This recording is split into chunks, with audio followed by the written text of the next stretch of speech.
매일 새벽 5시, 알람이 울리기도 전에 제 아내는 어김없이 저를 깨웁니다. 칠흑 같은 어둠 속에서 아내의 따뜻한 손이 제 가슴 위에 살며시 얹히는 것으로 하루가 시작되지요. 그리고는 귓가에 나지막이 하지만 거부할 수 없는 열기를 담아 속삭입니다. 여보, 저는 끙하는 앓는 소리를 내며 돌아 눕습니다. 어젯밤에도 우린 3번이나 서로의 온기를 확인하지 않았습니까? 칠순을 넘긴 제 몸은 이제 청은망은인데 아내는 뭐가 그리도 좋은지 아이처럼 웃으며 제 품으로 파고듭니다. 한 번만 더요. 네. 그 애원하는 목소리를 들으면 저는 결국 항복하고 맙니다. 제 평생을 바쳐 키운 자식들은 제 황혼의 사랑을 비웃었고 아내를 꽃뱀이라 모욕하며 우리를 갈라놓으려 했습니다. 그래서 저는 제 모든 것을 아내에게 남긴다는 유언장을 써서 자식들에게 등기로 보내버렸습니다. 대체 무슨 일이 있었기에 아비가 자식에게 등을 돌리는 극단적인 선택을 하게 된 걸까요? 오늘 제 이야기가 마음에 드셨다면, 앞으로 펼쳐질 파란만장한 이야기가 궁금하시다면 구독과 좋아요, 알람 설정 부탁드립니다. 여러분의 작은 응원이 제게는 큰 힘이 됩니다. 이 모든 이야기는 딱 1년 전 제가 71살의 외로운 호랍이었던 시절부터 시작됩니다. 제 이름은 박민석. 평생을 구청 세무과에서 공무원으로 일하다 정년 퇴직한 그저 그런 늙은이였지요. 10년 전 제 첫 아내는 지병으로 먼저 세상을 떠났습니다. 30년을 함께한 아내였지만 우리의 삶은 물처럼 조용하고 때로는 얼음장처럼 차가웠습니다. 서로에게 나쁜 사람은 아니었지만 뜨거운 불꽃 같은 건 애초에 없었지요. 아내가 떠난 후 제 삶은 더욱더 고요해졌습니다. 아니, 고요함을 넘어 정막 그 자체가 되었습니다. 제 하루는 시계추처럼 정확하고 단조로웠어요. 아침 6시, 정각에 눈을 뜨고 일어나자마자 침대 시트의 주름을 칼같이 펴니다.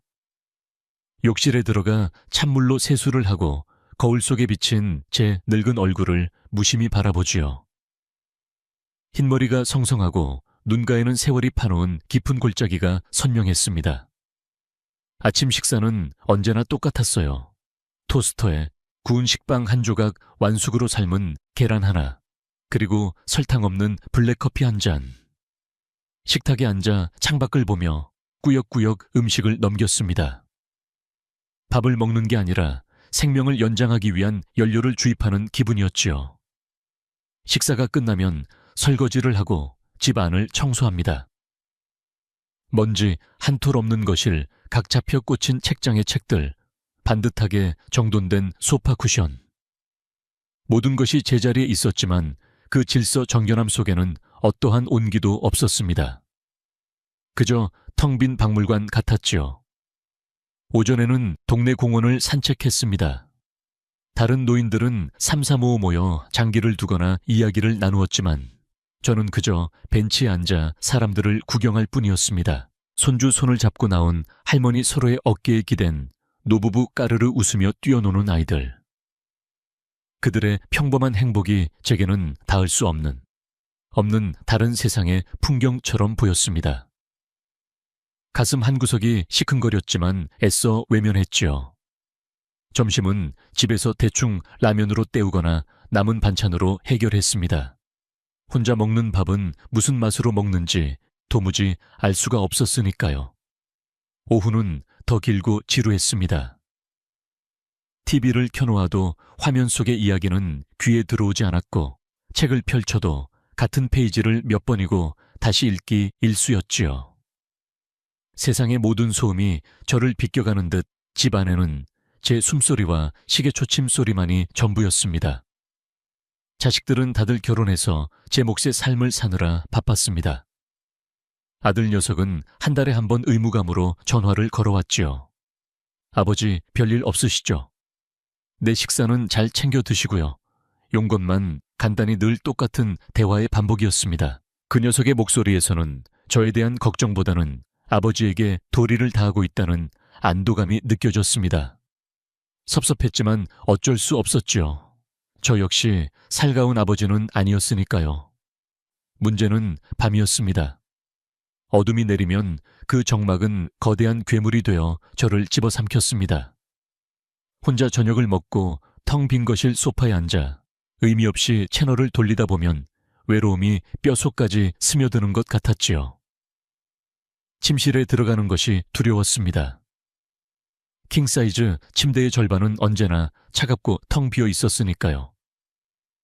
옆자리에 누군가 없다는 사실이 10년이 지나도 익숙해지지 않았습니다. 잠이 들면 악몽을 꿨고 잠에서 깨면 지독한 현실이 기다리고 있었지요. 그러던 어느 겨울날이었습니다.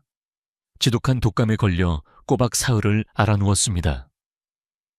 열이 펄펄 끓고 온몸이 쑤시는데 물 한 잔 떠다 줄 사람이 없었습니다. 휴대폰을 들어 아들에게 전화하려다 몇 번이고 망설였습니다.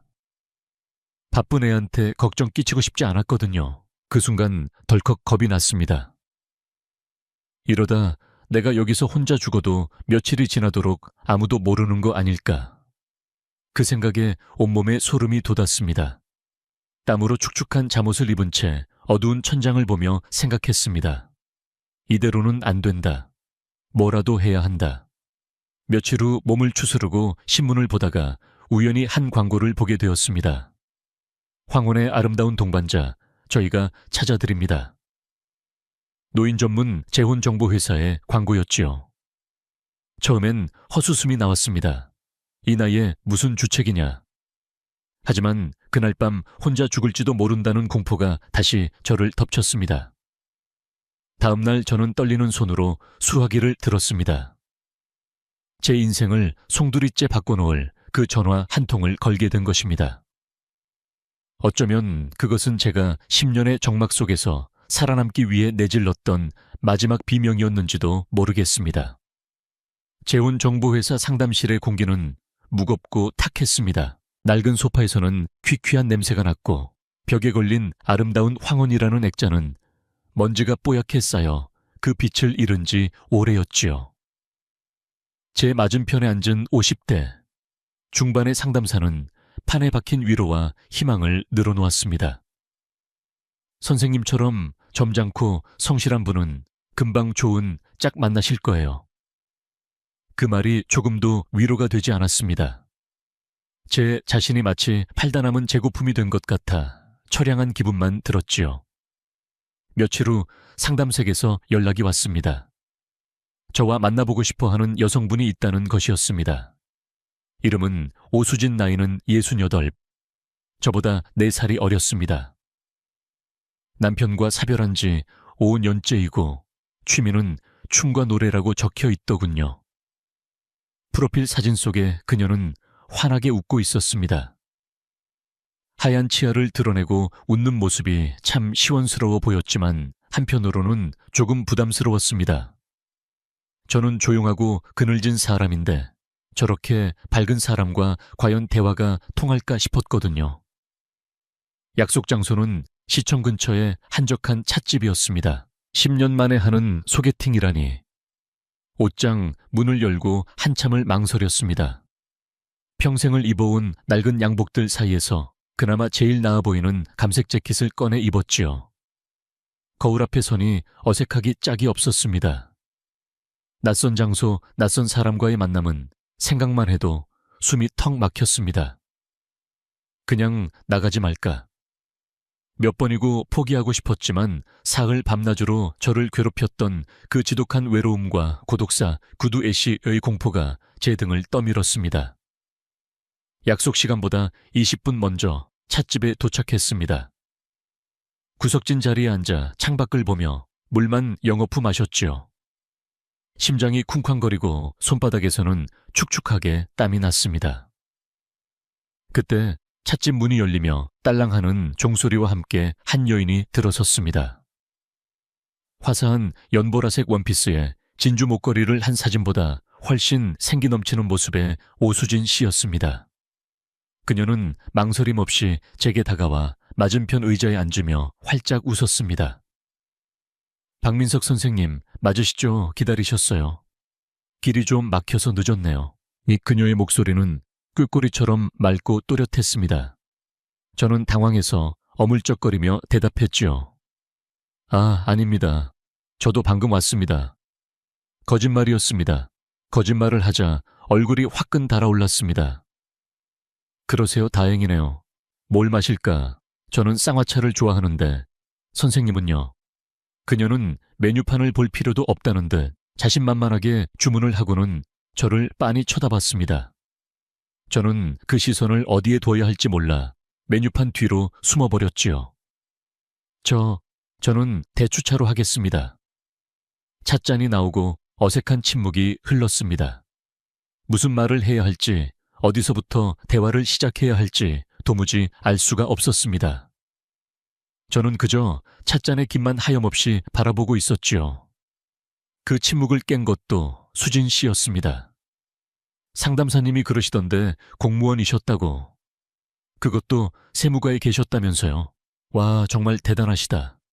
얼마나 꼼꼼하고 정확하신 분일까. 저 같은 덜렁이는 상상도 못할 일이에요.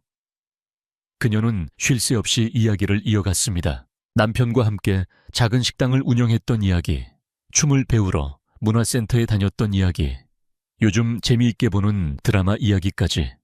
저는 대부분 듣기만 했습니다. 가끔 아, 그러십니까? 네, 그렇군요. 하는 추임새를 넣는 것이 전부였지요. 그런데 이상했습니다. 처음의 부담감과는 달리 그녀의 이야기를 듣고 있는 것이 싫지 않았습니다.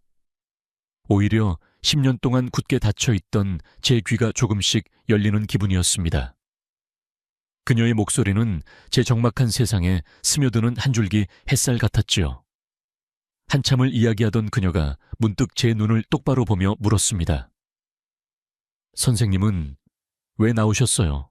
날카로운 질문이었습니다. 저는 잠시 머뭇거렸습니다. 제 치부와도 같은 외로움을 오늘 처음 본 사람에게 드러내도 되는 걸까? 하지만 그녀의 눈빛은 그저 호기심이 아니었습니다. 깊은 연민과 이해가 담겨 있었지요. 저는 용기를 내어 입을 열었습니다. 외로워서 나왔습니다.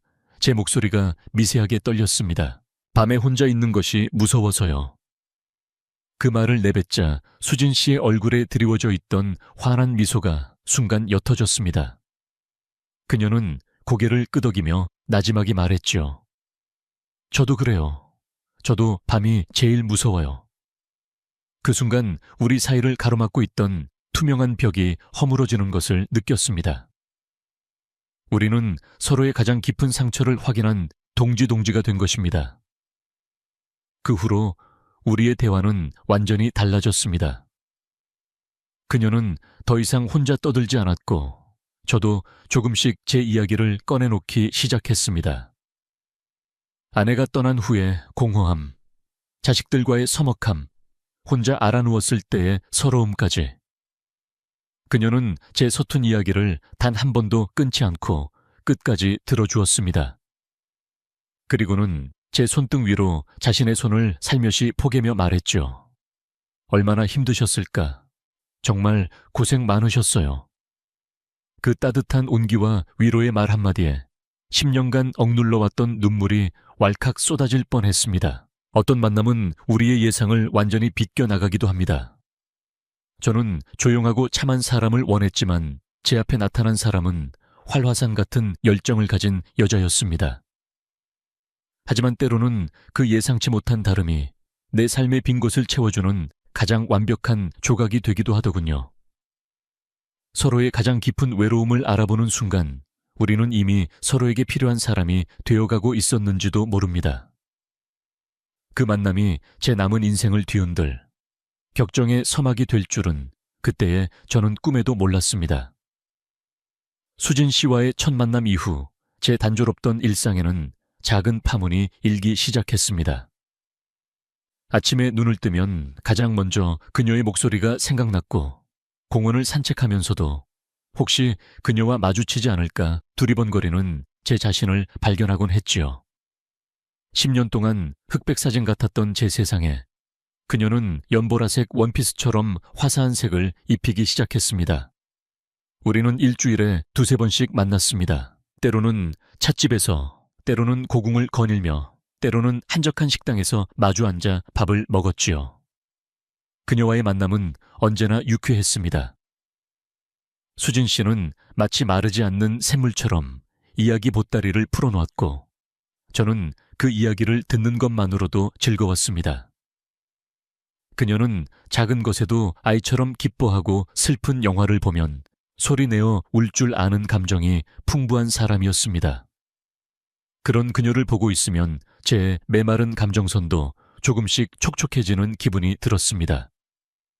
민석 씨, 저기 좀 봐요. 저 꽃 이름이 뭔지 알아요. 그녀는 길가에 핀 작은 들꽃 하나에도 감탄하며 제게 물었습니다. 저는 고개를 저었지요. 평생을 그런 것에 관심을 두고 살아본 적이 없었으니까요. 이건 개망초예요. 계란 프라이를 닮았다고 해서 계란꽃이라고도 부른대요. 예쁘죠? 그녀는 꽃 앞에 쭈그리고 앉아 한참을 들여다보았습니다. 그 모습을 보고 있는데 저도 모르게 입가에 미소가 번졌습니다. 60년 넘게 무심히 지나쳤던 세상의 아름다움을 저는 그녀를 통해 비로소 발견하고 있었습니다. 우리의 세 번째 만남은 남산이었습니다. 케이블카를 타고 올라가 서울의 야경을 내려다보았지요.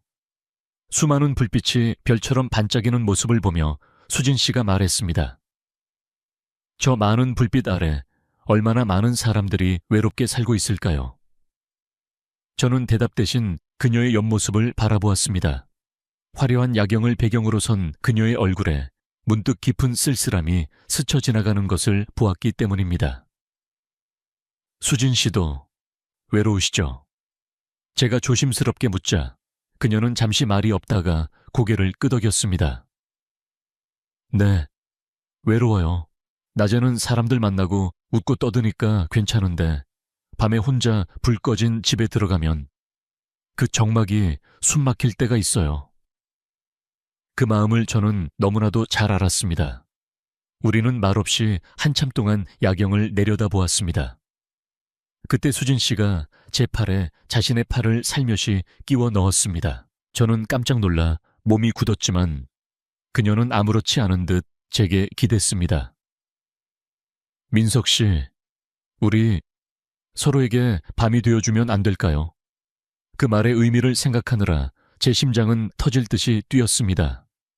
밤이 되어준다니 서로의 정막을 채워주는 존재가 되자는 뜻일까요?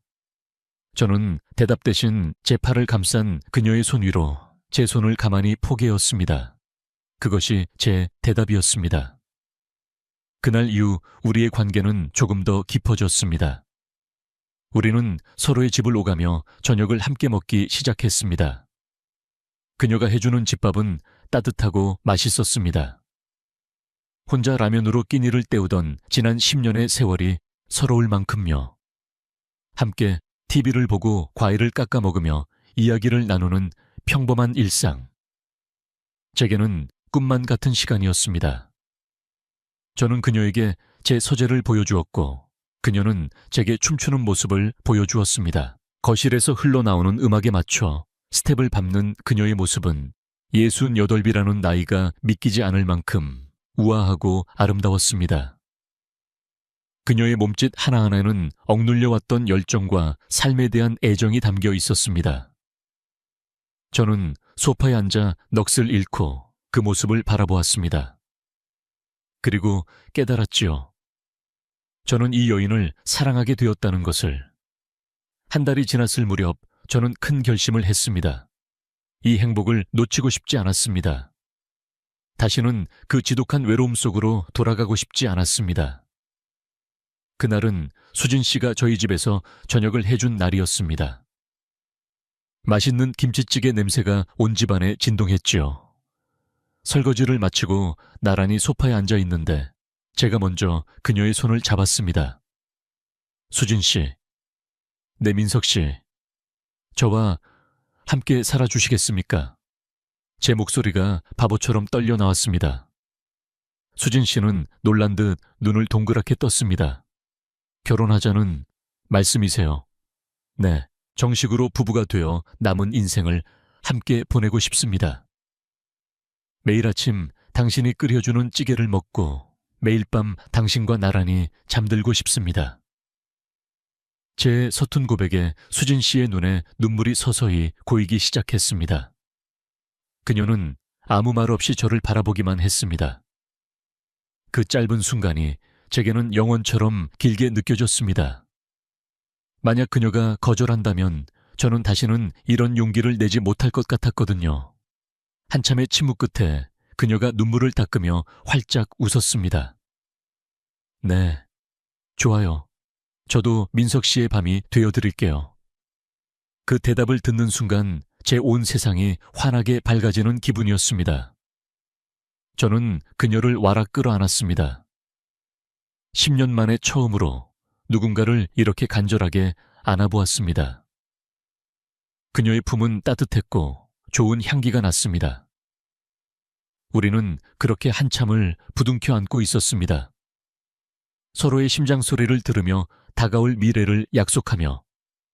하지만 그때의 저는 몰랐습니다. 우리의 행복을 시기하는 차가운 시선이 바로 제 가장 가까운 곳에서 우리를 향하고 있었다는 사실을 말입니다. 수진 씨와 결혼을 약속한 다음 날, 저는 아들 지훈이에게 전화를 걸었습니다. 제 인생의 중요한 결정을 하나뿐인 자식에게 가장 먼저 알리고 축복받고 싶었기 때문입니다. 주말에 아내와 함께 집으로 오너라. 할 말이 있다. 제 들뜬 목소리와는 달리 수학이 넘어 아들의 목소리는 건조했습니다. 네, 아버지, 무슨 일이신데요? 오면 안다, 좋은 일이다. 저는 애써 설레는 마음을 감추며 전화를 끊었습니다. 토요일 저녁 아들 내외가 과일 바구니를 하나 사들고 집으로 찾아왔습니다. 수진 씨는 아침부터 정성껏 음식을 준비했습니다. 갈비찜, 잡채 3색 나물까지. 며느리에게 잘 보이고 싶어 하는 그녀의 마음이 애틋하면서도 고마웠지요. 어서 오너라. 아버님, 안녕하세요. 며느리는 싹싹하게 인사를 했지만 어딘지 모르게 표정이 굳어 있었습니다. 지훈이 역시 마찬가지였고요. 식탁에 마주 앉았지만 분위기는 어색하기 짝이 없었습니다.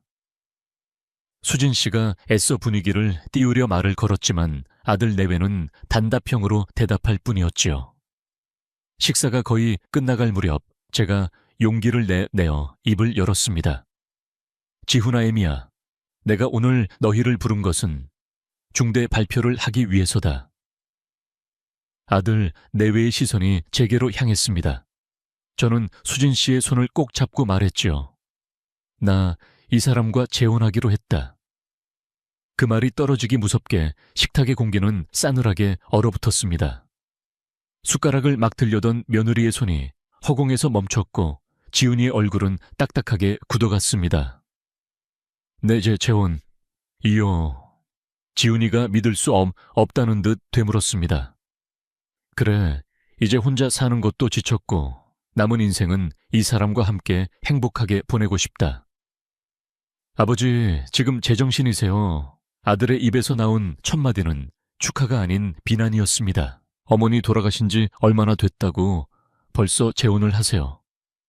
사람들이 아버지 보고 뭐라고 하겠어요. 그 녀석의 목소리는 차갑고 날카로웠습니다. 옆에 앉은 며느리도 거들었지요. 아버님, 저희도 생각 좀 해주셔야죠.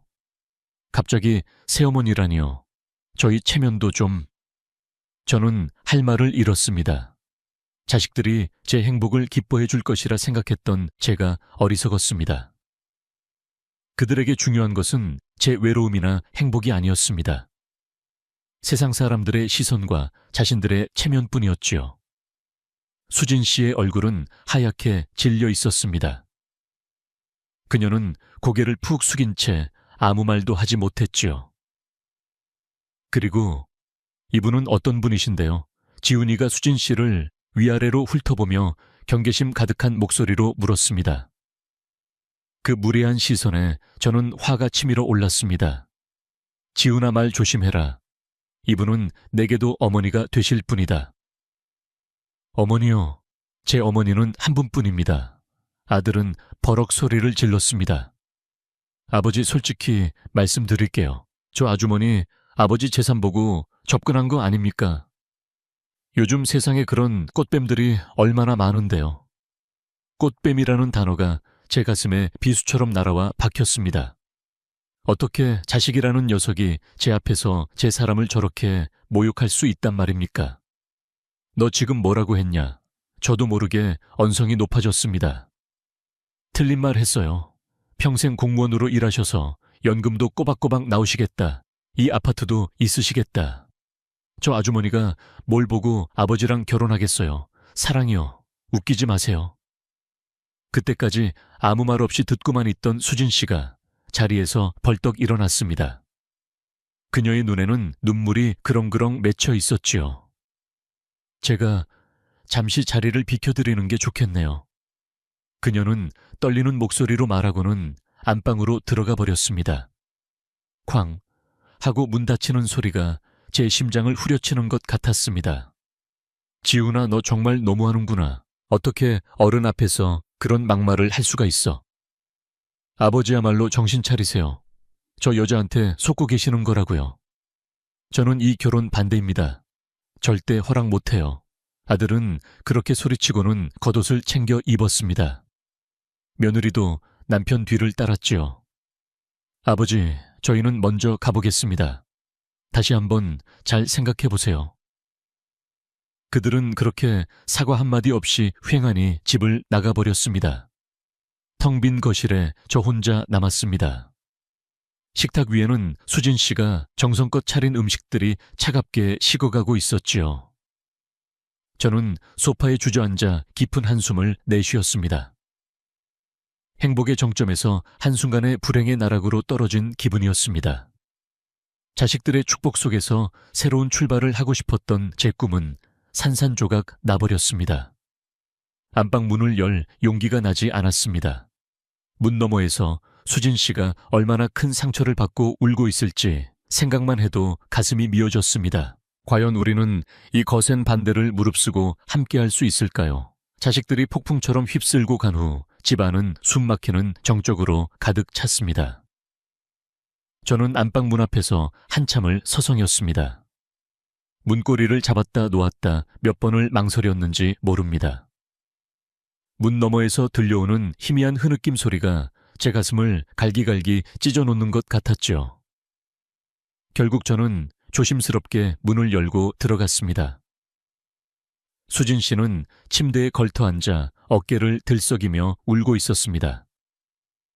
그 작은 등이 어찌나 가냘프고 위태로워 보이던지 저는 저도 모르게 다가가 그녀의 어깨를 감싸 안았습니다.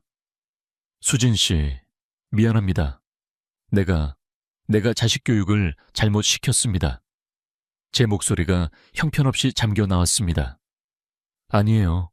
민석 씨 잘못이 아니에요. 그녀는 고개를 저으며 눈물을 닦았지만 눈물은 멈추지 않고 계속 흘러내렸습니다.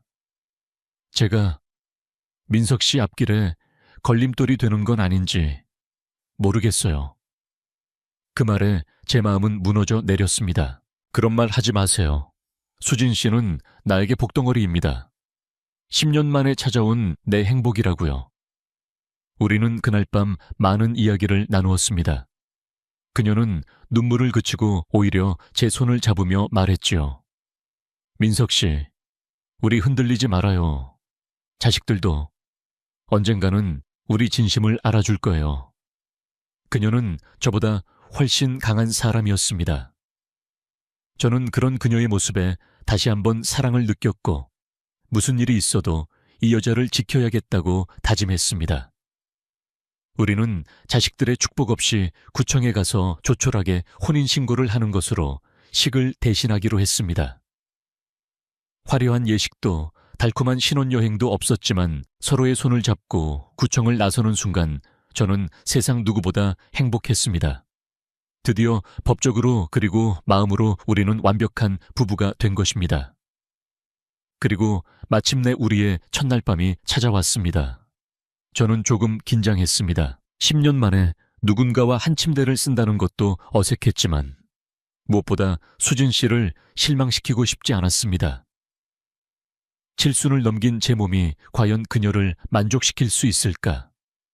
솔직히 자신이 없었지요. 저는 그저 서로의 외로움을 보듬어주는 따뜻하고 조용한 밤을 생각했습니다. 샤워를 마치고 침실로 들어서자 수진 씨가 먼저 침대에 앉아 저를 기다리고 있었습니다. 은은한 스탠드 조명 아래 그녀의 얼굴이 유난히 아름다워 보였습니다. 민석 씨, 이리 와요. 그녀가 손짓하며 제게 말했지요. 저는 쭈뼛거리며 침대 가장자리에 걸터 앉았습니다. 어색한 침묵이 흘렀고 저는 무슨 말을 해야 할지 몰라 손가락만 만지작거렸지요. 그때 수진 씨가 제 손 위로 자신의 손을 포겠습니다. 그리고는 제 눈을 똑바로 바라보며 말했지요. 여보, 우리 이제 부부예요. 여보라는 그 한마디가 제 심장을 뜨겁게 만들었습니다. 그녀는 제게 천천히 다가왔습니다. 그리고 제 입술에 자신의 입술을 가볍게 맞추었지요. 부드럽고 달콤한 입맞춤이었습니다. 저는 깜짝 놀랐지만 싫지 않았습니다. 오히려 제 몸이 먼저 반응하고 있었지요. 입맞춤은 점점 깊어졌습니다. 저는 제가 이런 감각을 아직 느낄 수 있다는 사실에 놀랐습니다. 죽은 줄로만 알았던 제 안의 무언가가 그녀의 입맞춤 한 번에 깨어나는 기분이었습니다. 수진 씨는 저보다 훨씬 적극적이었습니다. 그녀는 제 셔츠 단추를 하나씩 풀기 시작했습니다. 저는 당황했지만 그녀의 손길을 막지 않았습니다. 그녀의 손이 제 가슴에 닿았을 때 저는 저도 모르게 작은 신음을 내뱉었습니다. 낯설고 짜릿한 감각이 온몸에 퍼져나갔지요. 여보, 당신 아직 멋있어요. 그녀가 제 귓가에 속삭였습니다. 그 한마디에 70평생 잊고 살았던 남성으로서의 자신감이 솟아나는 것 같았습니다. 우리는 완전히 하나가 되었습니다. 조용하고 따뜻한 밤을 상상했던 제 예상과는 전혀 달랐습니다. 그 밤은 제 인생에서 가장 뜨겁고 격정적인 밤이었습니다. 수진 씨는 겉모습처럼 그저 활기찬 사람이 아니었습니다. 그녀의 안에는 마치 용암과도 같은 뜨거운 열정이 잠들어 있었습니다. 그리고 그 열정은 저의 잠들어 있던 모든 감각을 깨웠습니다. 우리는 밤새 서로를 탐했습니다. 지칠 줄을 몰랐지요. 그녀는 저를 리드했고 저는 그런 그녀에게 기꺼이 이끌렸습니다. 68세의 여인이 가진 열정이라고는 믿을 수 없었습니다. 그녀는 마치 평생을 기다려온 사람처럼 저를 원했고 저 역시 마찬가지였습니다. 10년의 외로움과 공허함을 우리는 서로의 몸으로 채워나갔습니다. 새벽녘이 되어서야 우리는 지쳐서 서로를 부둥켜 안고 잠이 들었습니다. 저는 그녀의 품에 안겨 생각했습니다. 이것이 진짜 살아있다는 것이구나. 우리는 나이 들어 만났기에 서로에게 더 솔직하고 더 간절할 수 있었는지 모릅니다. 젊은 날의 사랑이 서툰 탐색전이었다면 황혼의 사랑은 서로의 영혼을 확인하는 깊은 교감이었지요. 사회는 노년의 사랑과 열정을 어색하게 바라보지만 사랑에 어찌 나이가 있겠습니까? 오히려 모든 것을 겪어낸 후에야 비로소 알게 되는 더 깊고 진한 사랑이 있다는 것을 저는 그 밤에 깨달았습니다. 그 낯선 첫날 밤, 저는 제 안에 숨겨진 열정뿐만 아니라 제 자신도 몰랐던 제 안의 열정을 발견했습니다. 하지만 그 뜨거운 밤이 앞으로 닥쳐올 또 다른 폭풍의 전조가 될 줄은 꿈에도 생각지 못했습니다. 첫날 밤의 강렬했던 기억은 제게 충격이자 동시에 새로운 세상이 열리는 경험이었습니다. 다음 날 아침 눈을 떴을 때 제 몸은 솜처럼 무거웠지만 기분은 날아갈 듯 상쾌했지요. 옆에서 새근새근 잠들어 있는 수진 씨의 얼굴을 보는데 사랑스러움이 복받쳐 올라 저도 모르게 그녀의 이마에 입을 맞추었습니다. 그 후로 우리의 신혼생활은 매일이 첫날 밤의 연장선 같았습니다. 저는 평생을 규칙과 절제 속에서 살아온 사람이었습니다. 하지만 수진 씨는 그런 저의 세계를 완전히 뒤집어 놓았지요. 문제는 바로 새벽 5시였습니다. 어김없이 그 시간이 되면 수진 씨는 저를 깨웠습니다. 처음에는 잠결에 누가 저를 흔드는가 싶었지요. 여보, 일어나 봐요. 몽롱한 정신으로 눈을 뜨면 그녀가 제 위에서 저를 내려다보며 장난스럽게 웃고 있었습니다. 아직 해 뜨려면 멀었는데. 제가 잠긴 목소리로 말하면 그녀는 제 입술에 입을 맞추며 속삭였지요. 해가 뜨기 전이 제일 좋은 시간인 거 몰라요. 처음 며칠은 좋았습니다. 아니, 황홀했지요. 칠순이 넘은 나이에 매일 아침을 이런 식으로 시작할 수 있다는 것이 믿기지 않았습니다. 아침마다 사랑을 나누고 나면 온몸에 활력이 넘치는 것 같았고 거울 속에 제 얼굴도 왠지 젊어진 기분이었습니다. 수진 씨 덕분에 저는 잊고 있던 아침의 기쁨을 되찾았습니다. 하지만 일주일이 지나고 열흘이 지나면서 조금씩 힘에 부치기 시작했습니다. 저는 평생을 새벽잠이 없는 사람이었지만 그것과 이것은 차원이 다른 문제였습니다. 새벽 5시에 의식은 한 번으로 끝나지 않을 때가 많았거든요. 어떨 때는 해가 중천에 뜰 때까지 이어지기도 했습니다. 저는 아침 식사를 거르는 날이 많아졌고 오전 산책은 꿈도 꿀 수 없었지요. 하루는 제가 너무 피곤해서 등을 돌리고 자는 척을 한 적이 있습니다. 그러자 수진 씨가 뒤에서 저를 꼭 껴안으며 서운한 목소리로 말하더군요. 여보, 나 이제 싫어졌어요. 그 말에 저는 화들짝 놀라 돌아 누울 수밖에 없었습니다. 아니, 그런 게 아니라 내가 요즘 좀 피곤해서. 나랑 함께하는 게 피곤해요. 그녀의 눈에 눈물이 글썽이는 것을 보니 저는 차마 더 이상 거절할 수가 없었습니다. 저는 딜레마에 빠졌습니다. 그녀를 사랑했고 그녀와 함께하는 시간은 분명 행복했습니다. 하지만 제 체력은 그녀의 끝없는 열정을 따라가 주지 못했습니다. 낮에는 꾸벅꾸벅 졸기 일쑤였고 저녁이 되면 내일 새벽이 오는 것이 두려워지기 시작했지요. 이러다 정말 큰일 나는 거 아닐까 하는 걱정이 들었습니다. 친구들을 만나면 다들 제 얼굴이 좋아졌다고 회춘했다고들 했지만 저 혼자 속으로 끙끙 앓았습니다. 이 행복한 고민을 누구에게 털어놓을 수도 없었지요. 한 번은 제가 용기를 내어 수진 씨에게 조심스럽게 말한 적이 있습니다. 여보, 우리 꼭 매일 아침 그래야 할까 가끔은. 그냥 좀 푹 자면 안 될까? 그 말을 듣는 순간 수진 씨의 얼굴이 굳어지는 것이 보였습니다. 그녀는 한참 동안 말이 없다가 낮은 목소리로 물었지요. 내가 부담스러워요.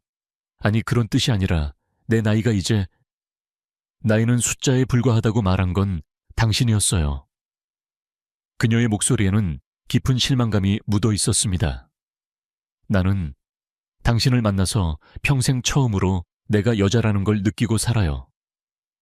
매일 아침 당신 품에서 눈을 뜨고 당신의 사랑을 느끼는 게 내 삶의 전부가 됐는데 당신한테는 그게 그냥 피곤한 일이었군요. 그녀는 그렇게 말하고는 등을 돌리고 누워버렸습니다. 그날 밤 제 옆에서 들려오는 그녀의 작은 흐느낌 소리를 들으며 저는 제 자신이 너무나 한심하고 이기적으로 느껴졌습니다. 그녀에게 새벽의 사랑은 단순한 육체적 관계가 아니었습니다. 그것은 평생을 억눌리고 살아온 자신의 존재를 확인하는 의식이자 제게 보내는 가장 뜨거운 사랑의 표현이었던 것입니다. 저는 그런 그녀의 마음을 헤아리지 못하고 그저 제 육체의 피로함만을 생각했던 것이지요. 다음 날 새벽 저는 먼저 일어나 그녀를 깨웠습니다. 제가 먼저 그녀의 입술에 입을 맞추고 그녀를 품에 안았지요. 그녀는 놀란 듯 저를 바라보았지만 이내 제 마음을 알아차리고는 환하게 웃었습니다. 그날 이후 저는 더 이상 새벽 5시를 두려워하지 않기로 했습니다. 조금 피곤하면 어떻습니까? 사랑하는 아내가 저로 인해 행복해하고 살아있음을 느낀다는데 그것이야말로 제가 남은 인생을 바쳐 해야 할 가장 중요한 일이 아니겠습니까? 저는 그녀의 열정을 기꺼이 받아들이기로 했습니다. 아니, 함께 즐기기로 마음먹었지요. 하지만 저는 그때 알지 못했습니다. 우리의 뜨거운 새벽이 자식들의 귀에까지 들어가 우리 관계를 파국으로 몰고 갈 또 다른 불씨가 될 줄은 말입니다. 제가 수진 씨의 열정을 온전히 받아들이기로 마음먹은 후 우리 부부의 관계는 더없이 행복하고 안정적으로 흘러갔습니다. 새벽의 피로함은 여전했지만 그녀의 행복한 미소를 보는 것만으로도 충분히 감수할 수 있었지요. 저는 오히려 그런 제 자신에게서 새로운 활력을 발견하기도 했습니다. 칠순의 나이에 아직도 누군가를 이렇게 뜨겁게 사랑하고 만족시킬 수 있다는 사실이 묘한 자신감을 주었거든요.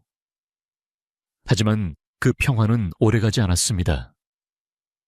재혼을 반대했던 아들 내외가 우리의 행복을 가만히 보고만 있을 리 없었지요. 그들은 본격적으로 우리를 괴롭히기 시작했습니다. 그 시작은 예고 없는 방문이었습니다. 평일 오후 저와 수진 씨가 거실에서 오붓하게 차를 마시고 있는데 갑자기 현관문 비밀번호를 누르는 소리가 들렸습니다. 깜짝 놀라 현관을 보니 지훈이와 며느리가 굳은 얼굴로 들어서고 있었습니다. 아니, 너희가 어쩐 일이냐? 온다고 연락도 없이. 제가 당황해서 묻자 아들은 퉁명스럽게 대답했지요. 자기 집에 오는데 꼭 연락하고 와야 해요. 그들은 소파에 앉아있는 수진 씨를 보란 듯이 무시하고는 집안을 샅샅이 훑어보기 시작했습니다. 며느리는 손가락으로 거실장 위를 쓱 훑어보더니 코웃음을 치며 말했습니다. 어머님 청소는 매일 안 하시나 봐요. 먼지가 그대로 있네. 그 말에 수진 씨의 얼굴이 순간 굳어졌지만 그녀는 애써 미소를 지으며 대답했지요. 아, 내가 오늘 좀 바빠서 미처 신경을 못 썼구나. 바쁘시긴 뭐가 바쁘세요. 하루 종일 집에서 노시는 분이. 며느리의 말은 가시가 돋쳐 있었습니다. 저는 화가 머리끝까지 치밀었지만 수진 씨가 제 팔을 살짝 잡으며 괜찮다는 눈빛을 보냈기에 꾹 참을 수밖에 없었지요. 아들 내외의 방해 공작은 거기서 그치지 않았습니다. 그들은 마치 감시자처럼 수시로 집을 드나들었습니다. 냉장고 문을 열어 반찬을 하나하나 검사하고 아버지, 이런 짜고 매운 음식 드시면 건강에 안 좋아요. 어머님은 기본도 모르시나 봐. 라며 수진 씨를 타박했습니다. 또 제가 아끼는 양복을 멋대로 세탁소에 맡겨버리고는 이런 건 집에서 빨면 안 되는 거예요. 이것도 모르셨어요. 라며 그녀를 무안하게 만들었지요. 수진 씨는 묵묵히 그 모든 모욕을 견뎌냈습니다. 그녀는 단 한 번도 제 앞에서 힘들다는 내색을 하거나 자식들을 탓하지 않았습니다. 오히려 저를 위로했지요. 여보, 괜찮아요. 다 나 때문인걸요. 내가 더 잘하면 언젠가는 아이들도 내 진심을 알아줄 거예요. 하지만 저는 알고 있었습니다. 그녀가 밤마다 몰래 화장실에 들어가 소리 죽여 울고 있다는 것을요. 희미하게 들려오는 그녀의 흐느낌 소리는 제 심장을 칼로 도려내는 듯 아팠습니다. 저는 더 이상 참을 수가 없었습니다. 하루는 아들을 따로 불러내어 호되게 야단을 쳤습니다. 지훈아, 너 정말 이럴 거냐? 내 어미 될 사람한테 어떻게 그런 무례를 저지를 수가 있어? 아버지야말로 저 여자한테 단단히 홀리셨네요. 저희가 하는 말이 다 아버지 걱정해서 그러는 거 모르세요? 아들은 조금도 물러서지 않았습니다. 걱정. 그게 걱정하는 사람의 태도냐? 그건 걱정이 아니라 행패야, 행패. 아버지가 저 여자랑 새벽마다 뭘 하시는지 온 동네방네 소문난 거 아세요? 그 말에 저는 순간 숨이 멎는 것 같았습니다. 뭐라고? 벌써 아파트 경비 아저씨부터 시작해서 아버지 친구분들까지 다 알아요. 칠순 넘은 노인네가 새장가 가더니 밤낮으로 정력 자랑하고 다닌다고요. 창피해서 얼굴을 들고 다닐 수가 없어요. 어서요. 아들은 울분을 토해냈습니다. 어떻게 그런 소문이... 저는 눈앞이 캄캄했습니다. 우리의 가장 사적이고 행복했던 시간이 사람들의 더러운 입방아에 오르내리는 안주거리가 되어버렸다니. 그것이 모두 자식들이 꾸민 짓이라는 것을 깨닫는 데는 오랜 시간이 걸리지 않았습니다. 그들은 수진 씨를 쫓아내기 위해 우리의 관계를 추잡하고 부도덕한 것으로 몰아가고 있었던 것입니다. 집에 돌아와 수진 씨의 얼굴을 보니 차마 입이 떨어지지 않았습니다. 그녀는 아무것도 모른 채 저녁 준비를 하며 콧노래를 부르고 있었습니다. 그런 그녀에게 우리가 동네에서 조롱거리가 되고 있다는 사실을 어떻게 말할 수 있겠습니까? 저는 그저 그녀를 뒤에서 가만히 껴안았습니다. 왜 그래요, 여보? 그녀가 놀라 뒤를 돌아보았지요. 아니, 그냥 당신이 너무 좋아서. 저는 떨리는 목소리로 겨우 대답했습니다. 그녀를 안고 있는 제 팔에 힘이 들어갔습니다. 이 여자를, 제 행복을 반드시 제 손으로 지켜내야겠다고. 하지만 그 결심이 우리를 더 큰 비극으로 몰고 갈 것이라고는 상상조차 하지 못했습니다. 자식들의 방해 공작과 동네에 퍼진 악의적인 소문에도 불구하고 저는 수진 씨의 손을 놓지 않기로 굳게 다짐했습니다. 오히려 이럴수록 우리가 더 단단해져야 한다고, 우리의 사랑을 증명해 보여야 한다고 생각했지요. 그래서 저는 한 가지 계획을 세웠습니다. 바로 가족 식사 자리를 만드는 것이었습니다. 껄끄러운 관계를 회복하고 수진 씨가 더 이상 외부인이 아닌 우리 가족의 일원임을 공식적으로 인정받게 하고 싶었기 때문입니다. 저는 고급 한정식집에 예약을 하고 아들 내외에게 통보하듯 말했습니다. 이번 주 일요일 저녁 다 같이 식사하자. 내 할머니 산소에 다녀오는 길에 들를 테니 시간 맞춰 나오너라. 아들은 마지못해 알겠다고 대답했지요. 일요일 저는 수진 씨와 함께 아내가 잠들어 있는 공원 묘지를 찾았습니다. 재혼 후 처음으로 함께 가는 길이었습니다. 저는 그녀에게 미안했고 수진 씨는 제 마음을 안다는 듯 말없이 제 옆을 지켜주었지요. 여보, 미안해 할 것 없어요. 저분도. 이제는 당신이 행복하길 바라실 거예요. 그녀의 따뜻한 위로에 저는 뭉클한 감정을 느꼈습니다. 하지만 식당에 도착했을 때 제 기대와는 달리 분위기는 시작부터 냉랭했습니다. 아들 내외는 약속 시간보다 30분이나 늦게 나타났고 사과 한마디 없이 자리에 앉았지요. 차가 막혀서요. 며느리의 변명에는 어떠한 진심도 담겨 있지 않았습니다. 저는 애써 화를 억누르며 식사를 시작했습니다. 지훈아, 요즘 회사는 어떠냐? 그냥 그래요. 그래도 맡은 프로젝트는 잘 되어간다며. 아버지 식사 중에 일 얘기는 좀 그렇죠. 아들은 모든 대화를 칼같이 잘라냈습니다. 수진 씨가 며느리에게 말을 걸었지만 상황은 마찬가지였습니다. 아가 요즘 새로 시작한 일은 할 만하니. 네 뭐. 며느리는 휴대폰에서 눈을 떼지 않은 채 건성으로 대답했지요. 그들의 무례하고 오만한 태도에 저는 더 이상 참을 수가 없었습니다. 저는 숟가락을 탁 소리나게 내려놓고 말했습니다. 너희들 오늘 정말 왜 이러는 거냐? 어른 앞에서 기본적인 예의도 없어. 제 호통의 아들 내외는 잠시 놀란 듯 했지만 이내 지훈이가 비웃으며 말했습니다.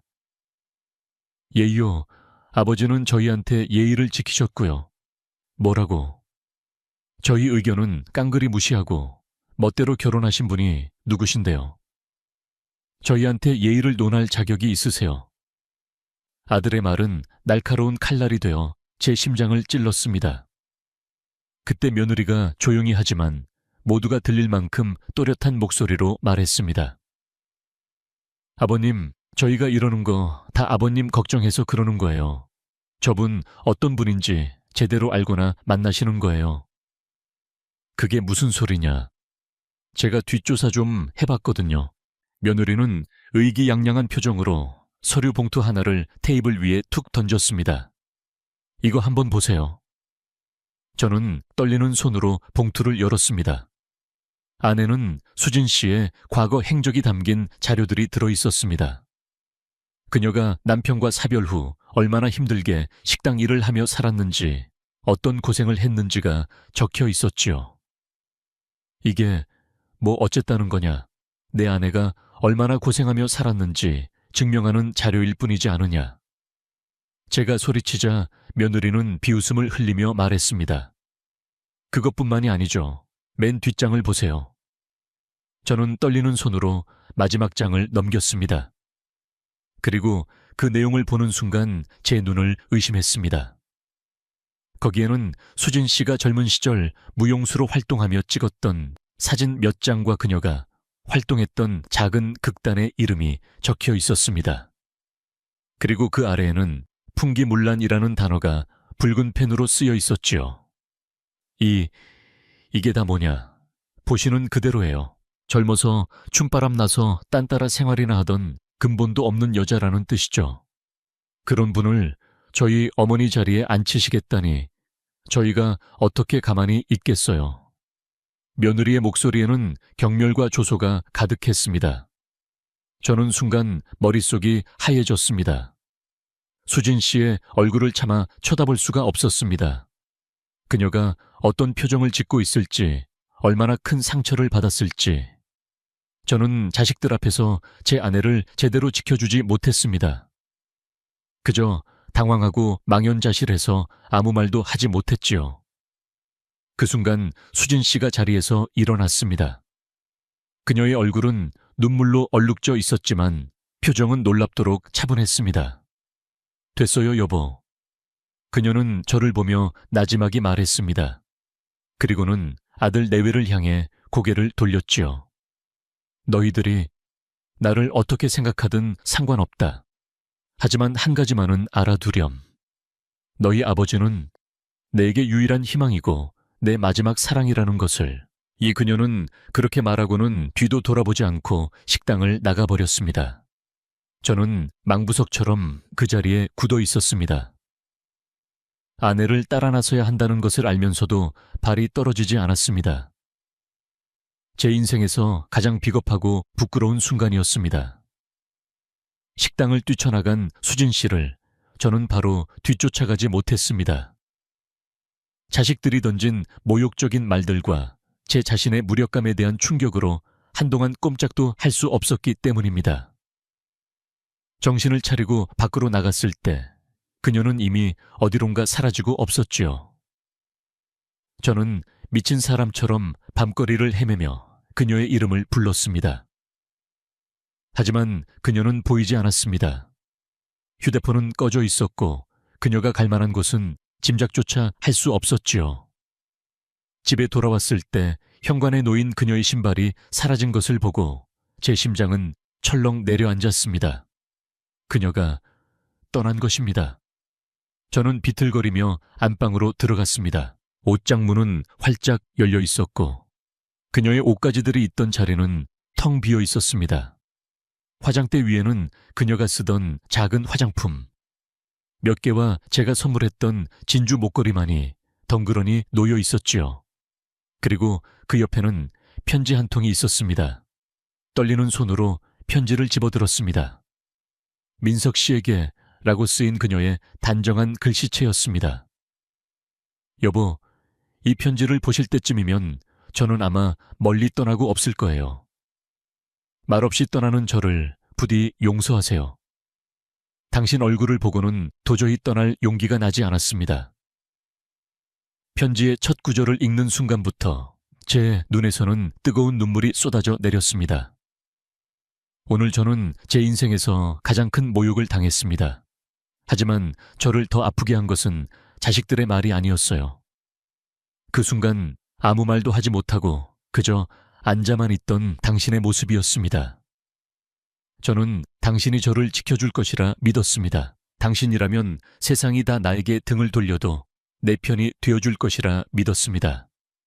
하지만 그 믿음이 무너지는 순간 저 역시 무너져 내렸습니다. 그녀의 모든 글자 하나하나가 비수가 되어 제 심장에 박혔습니다. 저는 비겁했습니다. 아내를 지키지 못했습니다. 그녀가 느꼈을 배신감과 절망감이 고스란히 전해져 와 저는 숨을 쉴 수조차 없었습니다. 민석 씨, 당신은 제 젊은 시절에 대해 아무것도 모르시죠? 저는 오늘 처음이자 마지막으로 제 이야기를 하려고 합니다. 저는 무용수를 꿈꿨습니다. 가난한 집안 형편에도 춤을 출 때만큼은 세상 누구보다 행복했지요. 작은 극단에 들어가 밤낮으로 연습하며 언젠가 큰 무대에 서는 날을 꿈꿨습니다. 하지만 그 꿈은 오래가지 못했습니다. 아버지가 쓰러지셨고 저는 꿈을 접고 가족의 생계를 책임져야 했습니다. 그 후 만난 첫 남편은 제게 유일한 안식처가 되어줄 것이라 믿었던 사람이었습니다. 하지만 그 사람 역시 병을 얻었고 저는 제 청춘을 바쳐 그를 간호해야만 했습니다. 제 인생에는 단 한 번도 나 자신을 위한 시간이 없었습니다. 누군가의 딸, 누군가의 아내, 누군가의 엄마로만 살아왔지요. 제 안에 어떤 열정이 잠들어 있는지, 어떤 꿈이 숨쉬고 있는지 저 자신조차 잊고 살았습니다. 편지를 읽어 내려가는 동안 저는 그녀가 살아온 기구한 삶의 무게에 가슴이 미어졌습니다. 그녀의 밝은 미소 뒤에 그런 깊은 상처와 슬픔이 숨겨져 있을 줄은 꿈에도 몰랐습니다. 그러다 당신을 만났습니다. 당신은 제게 잊고 있던 여자로서의 삶을 되찾아 주었습니다. 당신 품에서 저는 비로소 제가 살아있음을 느꼈습니다. 매일 새벽 당신을 깨우던 제 행동이 당신에게는 피곤한 일이었을지 모르지만 제게는 평생을 억눌러 왔던 제 존재를 확인하는 가장 절실한 몸짓이었습니다. 저는 당신을 통해 제 남은 인생을 오롯이 저 자신을 위해 살아볼 수 있겠다는 희망을 품게 되었습니다. 하지만 그 희망마저 오늘 산산조각 나버렸네요. 편지지는 제 눈물로 축축하게 젖어 들어갔습니다. 민석 씨, 부디 저를 찾지 마세요. 저는 이제 당신을 떠나 온전히 저 혼자만의 삶을 살아보려 합니다. 그것이 행복일지 또 다른 불행일지는 모르겠지만 더 이상 누군가에게 기대거나 상처받고 싶지 않습니다. 당신과 함께했던 시간들, 제 인생에서 가장 뜨겁고 행복했던 순간으로 기억하겠습니다. 부디 건강하세요. 그리고 행복하세요. 편지는 그렇게 끝나 있었습니다. 저는 편지를 부여잡고 어린아이처럼 목 놓아 울었습니다. 그녀를 잃었습니다. 제 비겁함과 무능함이 10년 만에 찾아온 제 마지막 사랑을 쫓아내버린 것입니다. 저는 미친 듯이 밖으로 뛰쳐나가 차에 시동을 걸었습니다. 어디로 가야 할지, 어디서 그녀를 찾아야 할지 아무것도 몰랐지만 이대로 그녀를 보낼 수는 없었습니다. 그녀 없이는 저 역시 다시 그 지독한 정막 속에서 살아갈 자신이 없었기 때문입니다. 하지만 제가 그녀를 다시 만났을 때 그녀는 제가 기억하던 모습이 아니었습니다. 그리고 그 만남은 우리 관계의 모든 것을 다시 원점으로 되돌려 놓는 또 다른 시련의 시작이었습니다. 수진 씨가 떠나고 난 후의 며칠은 제게 지옥과도 같았습니다. 집 안 곳곳에 남아있는 그녀의 흔적은 저를 더욱 비참하게 만들었지요. 식탁에는 그녀가 쓰던 찻잔이, 욕실에는 그녀의 칫소리, 그리고 침실에는 그녀의 향기가 여전히 남아 저를 괴롭혔습니다. 저는 식음을 전폐하고 술로 밤을 지새웠습니다. 그녀를 찾아야 한다는 생각뿐이었지만 막상 어디서부터 시작해야 할지 막막했지요. 그녀의 편지에는 어디로 가는지에 대한 단서가 전혀 없었습니다. 그때 제 머릿속에 한 가지 생각이 스쳐 지나갔습니다. 그녀가 일했던 식당, 어쩌면 그곳의 동료라면 그녀의 행방을 알지도 모른다는 희미한 희망이었습니다. 다음 날 저는 수소문 끝에 그녀가 몇 년간 일했다는 허름한 식당을 찾아갔습니다. 그곳에서 저는 충격적인 사실을 듣게 되었습니다. 수진 씨는 그곳에서 일하는 동안 동료들에게 제 이야기를 종종 했다는 것이었습니다. 얼마나 자상하고 좋은 분인지, 10년의 외로움을 끝내게 해준 고마운 사람인지 자랑하듯 이야기했다는 겁니다. 그리고 그녀가 떠나기 전날 식당에 들러 동료들에게 마지막 인사를 하며 이런 말을 남겼다고 합니다. 혹시라도 그분이 저를 찾아오시면 그냥 아주 먼 곳으로 여행을 떠났다고만 전해주세요. 저 때문에 더 이상 힘들어하지 않으셨으면 좋겠다고.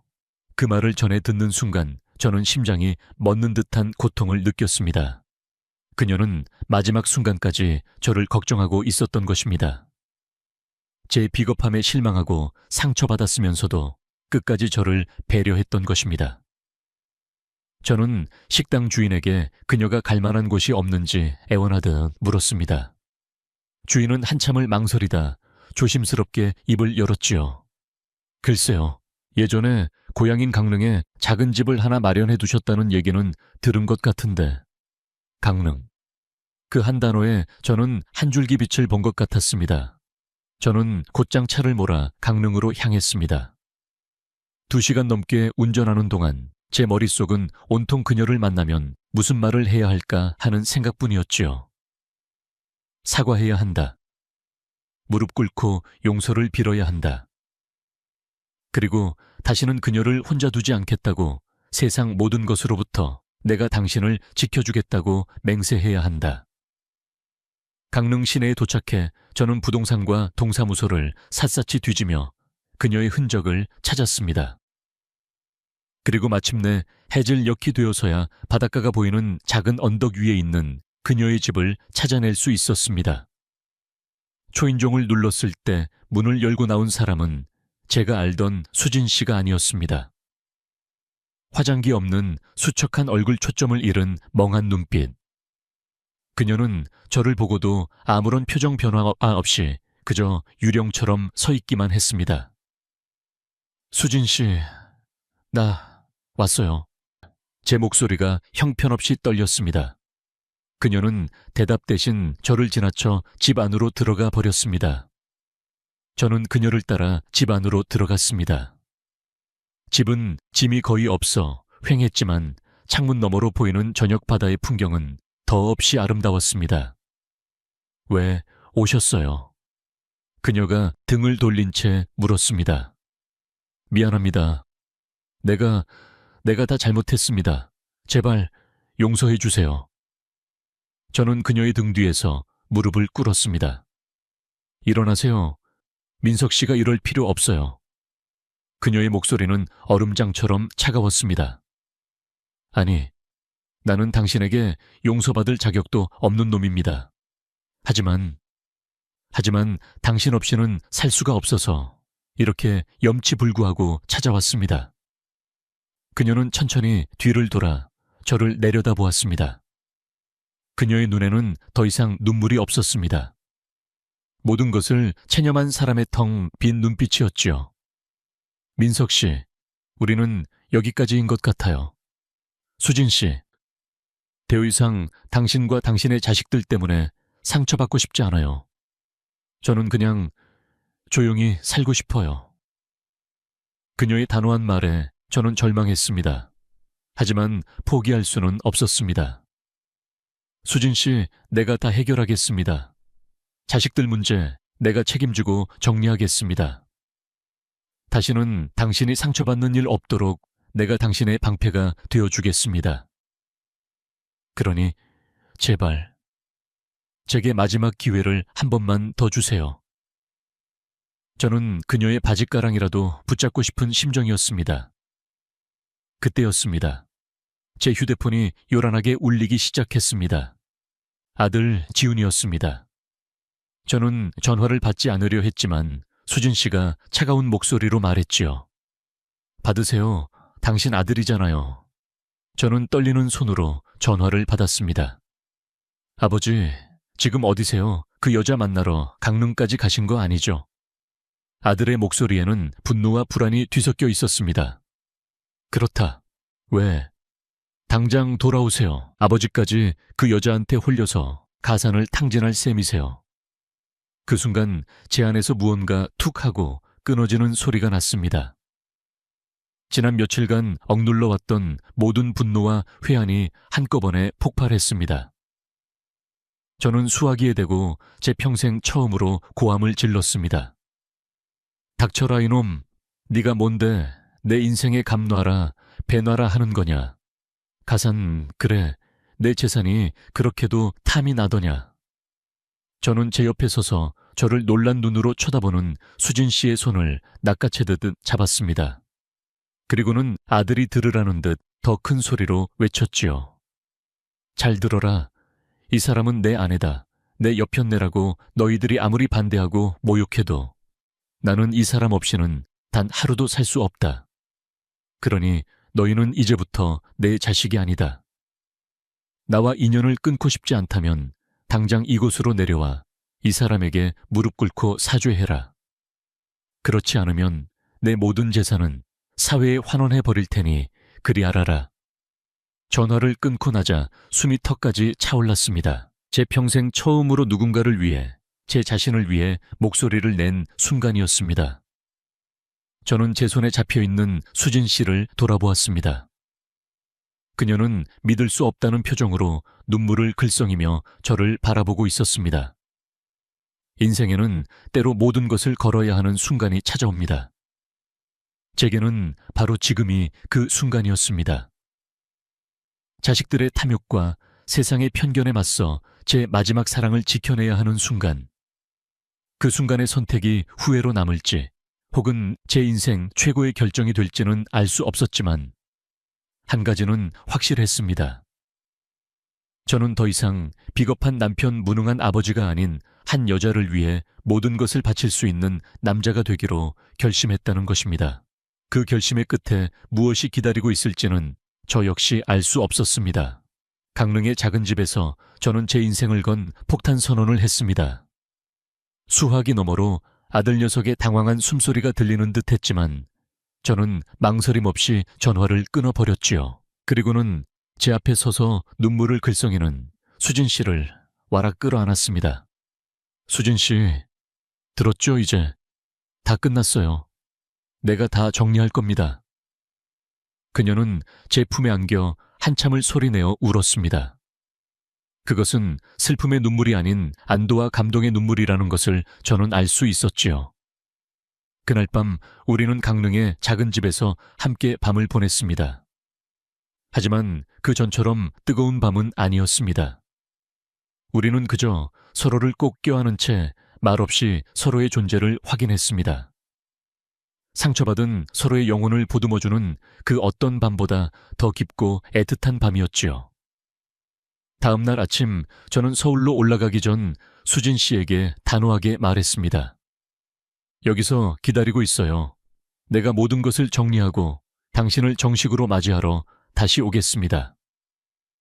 그녀는 말없이 고개를 끄덕였지요. 그녀의 눈에는 저에 대한 깊은 신뢰가 담겨 있었습니다. 서울로 돌아온 저는 곧장 변호사 사무실부터 찾아갔습니다. 제 오랜 친구이자 신뢰하는 변호사였지요. 민석이 이게 얼마만이냐. 그런데 얼굴이 왜 이렇게 헬쑥해. 친구는 저를 반갑게 맞아주었지만 제 심각한 표정을 보고는 이내 목소리를 낮추었습니다. 저는 친구에게 그간 있었던 모든 일을 털어놓았습니다. 수진 씨와의 만남 자식들의 반대, 그리고 제 결심까지. 제 이야기를 다 듣고 난 친구는 깊은 한숨을 내쉬며 말했죠. 자네, 정말 큰 결심을 했구나. 그래, 내 남은 인생을 더 이상 자식들 눈치 보며 살고 싶지 않네. 내 행복은 내가 찾아야지. 저는 변호사에게 제 뜻을 분명히 전달했습니다. 내 전 재산을 내 아내 오수진에게 상속한다는 내용의 유언장을 작성해주게. 그리고 그 어떤 경우에도 이 유언장이 번복될 수 없도록 법적으로 가장 강력한 장치를 마련해주게. 친구는 제 단호한 의지를 확인하고는 고개를 끄덕였습니다. 알겠네. 자네 뜻이 그렇다면 내가 최선을 다해 돕지. 그 뜻이 유언장 작성과 공증 절차는 신속하게 진행되었습니다. 며칠 후 제 모든 재산이 오직 아내 수진 씨에게만 상속된다는 내용이 담긴 법적 효력을 갖춘 유언장이 완성되었습니다. 저는 그 유언장, 원본을 금괴 보관하고 사본 한 부를 챙겼습니다. 그리고는 곧장 아들 지훈이의 집으로 향했지요. 아버지 어쩐 일이세요? 저를 본 아들의 얼굴에는 당혹감과 불안감이 역력했습니다.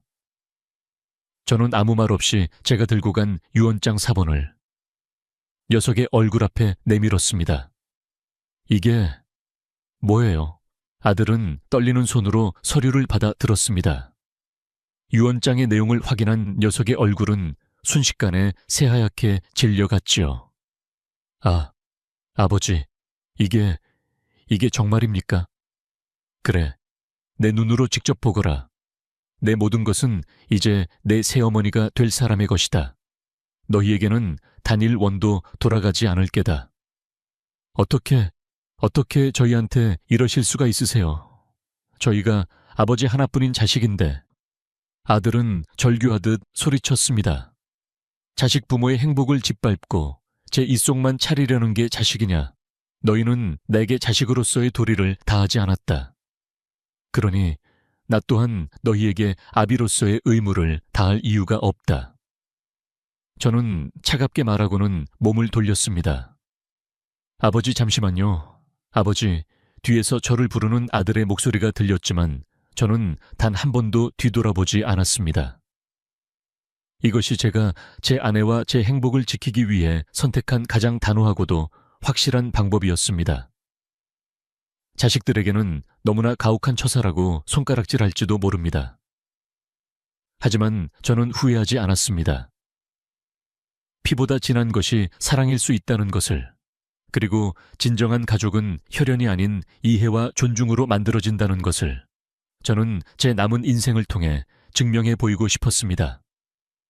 그 후 저는 아들 내외에게 내용 증명을 통해 유언장 사본을 정식으로 발송했습니다. 더 이상 그 어떤 미련이나 감상에 휘둘리지 않겠다는 제 마지막 경고이자 선전포고였습니다. 이제 모든 준비는 끝났습니다. 저는 다시 강릉으로 갈 것입니다. 제 마지막 사랑을, 제 진짜 가족을 맞이하러. 유언장이라는 가장 극단적인 방법으로 자식들과의 질긴 악연을 끊어낸 후 저는 한결 가벼워진 마음으로 다시 강릉으로 향했습니다. 제 손에는 유언장 사본과 함께 수진 씨에게 줄 작은 반지가 들려 있었지요. 그녀를 처음 만났을 때부터 언젠가 그녀의 손에 끼워주리라 마음먹었던 것이었습니다. 강릉의 작은 집에 도착했을 때 그녀는 마당에서 작은 텃밭을 가꾸고 있었습니다. 흙투성이가 된 손으로 호미질을 하는 그녀의 모습은 서울의 화려함과는 거리가 멀었지만 더없이 평화롭고 아름다워 보였지요. 저를 발견한 그녀는 놀라 달려와 제 품에 안겼습니다. 여보 오셨군요. 보고 싶었어요, 수진 씨. 우리는 한참을 그렇게 부둥켜 안고 있었습니다. 바닷바람이 우리의 머리카락을 부드럽게 흩날렸고 텃밭의 흙냄새가 정겹게 코끝을 스쳤습니다. 저는 그녀를 안고 있는 이 순간 제가 비로소 제자리로 돌아왔음을 느꼈습니다. 이제 다 끝났어요. 이제 아무도 우리를 방해하지 못할 겁니다. 저는 그녀의 손을 잡고 집 안으로 들어갔습니다. 그리고는 제 주머니에서 작은 반지 케이스를 꺼내 그녀 앞에 무릎을 꿇었지요. 수진 씨 늦었지만 정식으로 청혼합니다. 저와 평생을 함께해 주시겠습니까? 그녀의 눈에서는 또다시 눈물이 흘러내렸습니다. 하지만 그것은 슬픔의 눈물이 아닌 기쁨과 행복의 눈물이었습니다. 네 여보, 기꺼이 당신의 아내가 될게요. 저는 그녀의 네 번째 손가락에 반지를 끼워주었습니다. 햇살에 반사된 반지가 보석처럼 반짝였지요. 그날 이후 우리는 강릉의 작은 집에서 꿈같은 신혼생활을 시작했습니다. 서울의 크고 텅 빈 아파트가 아닌 작지만 우리의 온기로 가득 찬 그곳에서 우리는 비로소 진정한 부부가 되었습니다. 우리는 함께 텃밭을 가꾸고 아침 일찍 바닷가를 산책했습니다. 점심에는 근처 시장에 가서 장을 보고 저녁에는 함께 요리를 하며 소박하지만 행복한 식사를 했지요. 어느 날 저녁 수진 씨가 제게 말했습니다. 여보, 우리 춤 배우러 갈래요. 춤 이 나이에 무슨 춤을... 왜요? 못할 게 뭐 있어요. 나 젊어서 춤추는 게 꿈이었잖아요. 당신이랑 같이 추고 싶어요. 그녀의 눈이 아이처럼 반짝였습니다. 저는 그녀의 소원을 들어주고 싶었습니다. 우리는 시내의 작은 댄스 교습소에 등록했습니다. 처음에는 삐걱거리는 제 몸이 어색하고 부끄러웠지만 수진 씨의 손에 이끌려 스텝을 밟다 보니 저도 모르게 음악에 몸을 맡기고 있었습니다. 왈츠, 탱고, 차차차. 우리는 서툰 몸짓으로 서로에게 맞춰가며 춤을 추었습니다. 땀 흘리며 함께 웃는 그 시간들이 제게는 더 없는 행복이었습니다. 저는 춤을 추는 그녀의 얼굴에서 예전에는 미처 보지 못했던 찬란한 생기를 발견했습니다. 그녀는 비로소 자신의 잃어버린 꿈을 저와 함께 되찾고 있었던 것입니다. 그리고 우리의 새벽은 여전히 뜨거웠습니다. 하지만 이제 그 의미는 완전히 달라졌습니다. 이전의 새벽이 그녀의 억눌렸던 열정의 분출구였다면 이제는 서로의 사랑을 확인하는 가장 행복하고도 성스러운 의식이 되었습니다. 더 이상 피곤하거나 부담스럽지 않았습니다.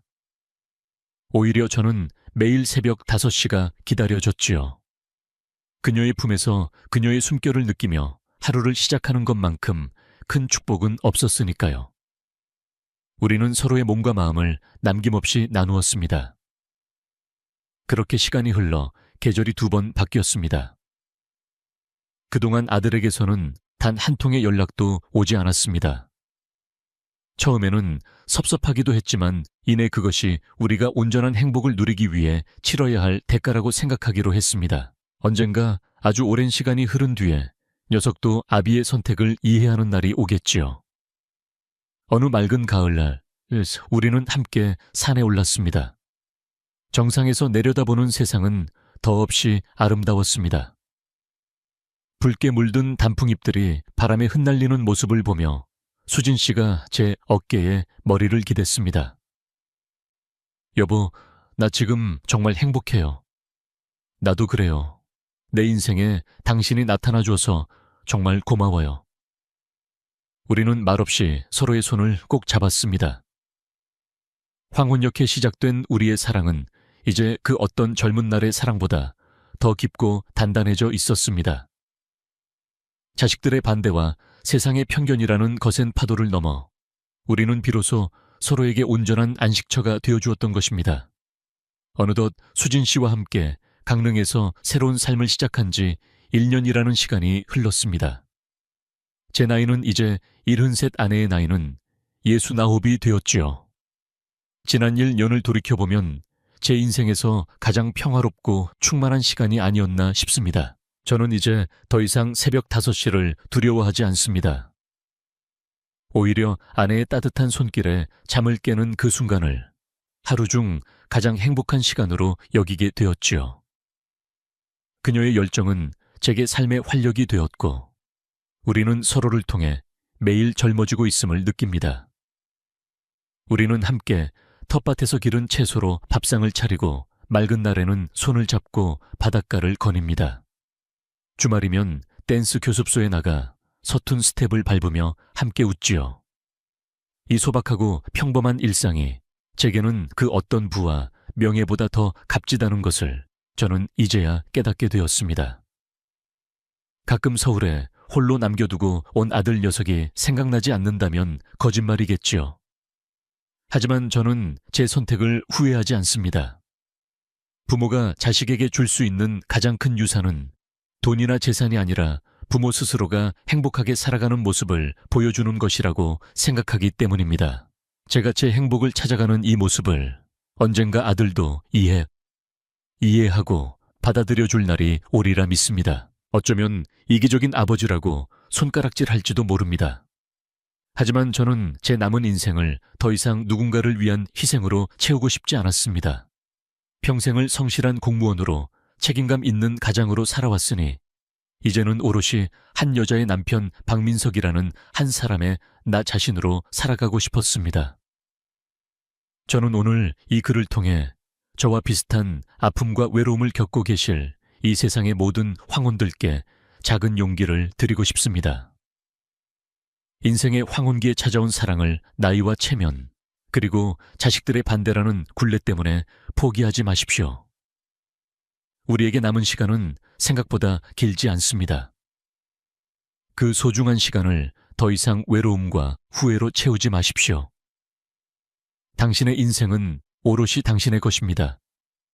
행복해질 권리를, 사랑할 권리를 스스로 쟁취하십시오.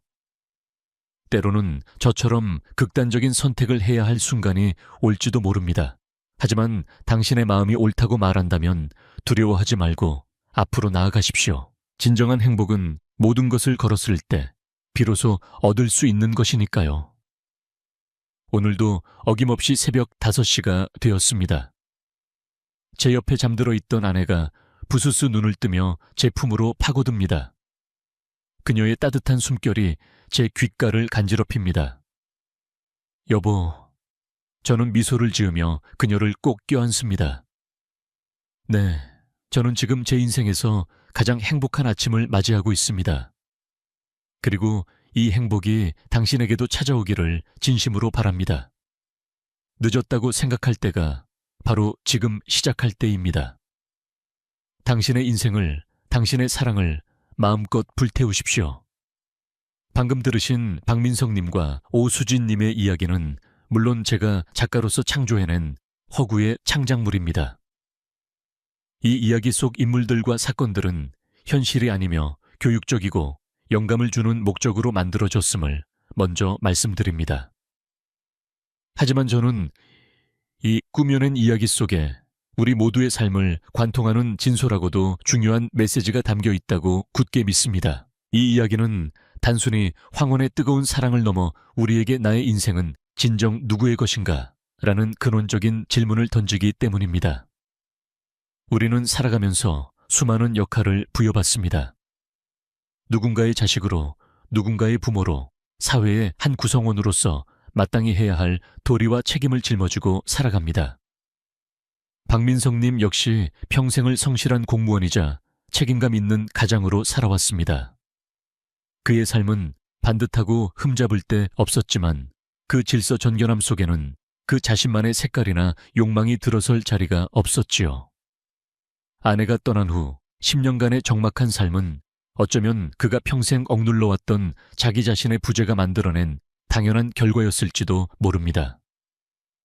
그러던 그의 삶의 오수진이라는 열정적인 여인이 나타났습니다.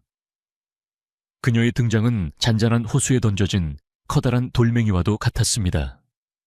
그녀는 민성님이 평생 외면해왔던 삶의 기쁨, 살아있다는 감각, 그리고 사랑이라는 원초적인 감정을 일깨워 주었습니다. 매일 새벽 5시의 요구는 단순히 육체적 탐닉이 아니었습니다. 그것은 나는 여기에 살아있다. 나는 여전히 사랑하고 사랑받고 싶은 여자다. 라고 외치는 평생을 희생하며 살아온 한 영혼의 간절한 외침이었습니다.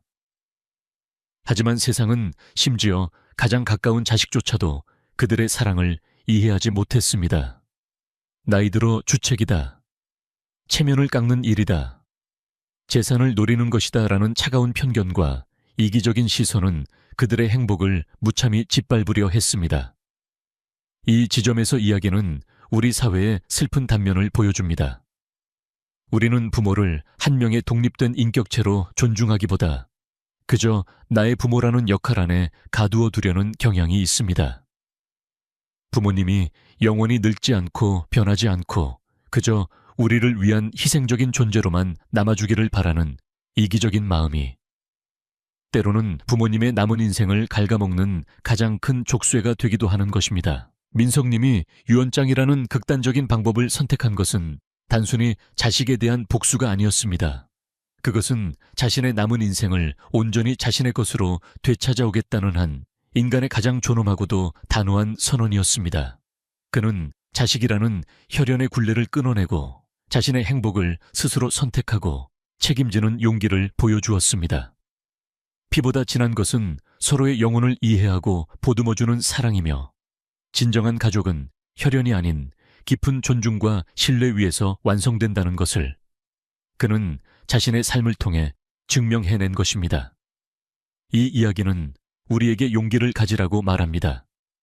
다른 사람의 시선이나 기대를 만족시키기 위해 당신의 소중한 인생을 낭비하지 말라고, 당신의 마음이 옳다고 말하는 길을 두려워 말고 걸어가라고 말입니다. 이 이야기를 쓴 작가로서 저는 몇 가지 개인적인 생각을 덧붙이고 싶습니다. 저는 황혼의 사랑을 넘어 자기 자신을 되찾는 한 인간의 용기에 대한 이야기를 쓰고 싶었습니다. 오수진님의 열정은 억눌려온 삶에 대한 생명의 창가와도 같은 상징이었습니다. 박민석님의 초반 망설임은 과거의 역할에 갇혀 살아가는 우리 모두의 현실적인 모습이기도 합니다. 아들과의 갈등을 날카롭게 설정한 것은 이해의 부재가 얼마나 큰 폭력이 될 수 있는지를 보여주고 싶었기 때문입니다. 자식들은 종종 부모님이 영원히 자신들을 위한 존재로 남아주기를 바라는 이기심을 갖곤 합니다. 유언장이라는 장치는 낡은 인연을 단호하게 끊어내고 새로운 삶을 지키겠다는 의지를 보여주는 필수적인 장치였습니다. 그것은 아들을 벌하려는 목적이 아니라 아내와의 새로운 삶을 보호하기 위한 최후의 방패였지요. 진정한 가족은 혈연이 아닌 서로를 온전히 한 명의 인격체로 존중하는 것에서 시작된다고 저는 믿습니다. 아들의 변화 가능성은 열어두었지만 이제 부모의 행복은 더 이상 자식의 허락에 좌우되지 않습니다. 궁극적으로 이 이야기는 우리 모두가 자신의 인생을 온전히 살아내기를 바라는 저의 간절한 응원입니다. 당신의 인생은 온전히 당신의 것입니다. 지나온 세월에 대한 후회나 다가올 미래에 대한 막연한 두려움 때문에 오늘의 행복을 포기하지 마십시오. 당신의 가슴 속에도 여전히 뜨거운 불꽃이 잠들어 있을지 모릅니다. 그 불꽃을 다시 타오르게 할 용기를 내십시오. 당신의 박민석, 당신의 오수진을 찾아 나서기를 두려워하지 마십시오. 어쩌면 그 사람은 아주 가까운 곳에서 당신과 같은 외로움을 안고 당신을 기다리고 있을지도 모릅니다.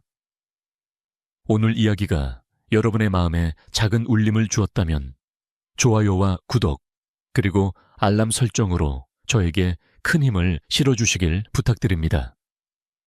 또한 여러분의 생각과 삶의 이야기를 댓글로 남겨주세요. 이곳이 서로의 용기를 북돋아주고 서로의 행복을 진심으로 응원하는 따뜻한 소통의 공간이 되기를 진심으로 바랍니다. 감사합니다.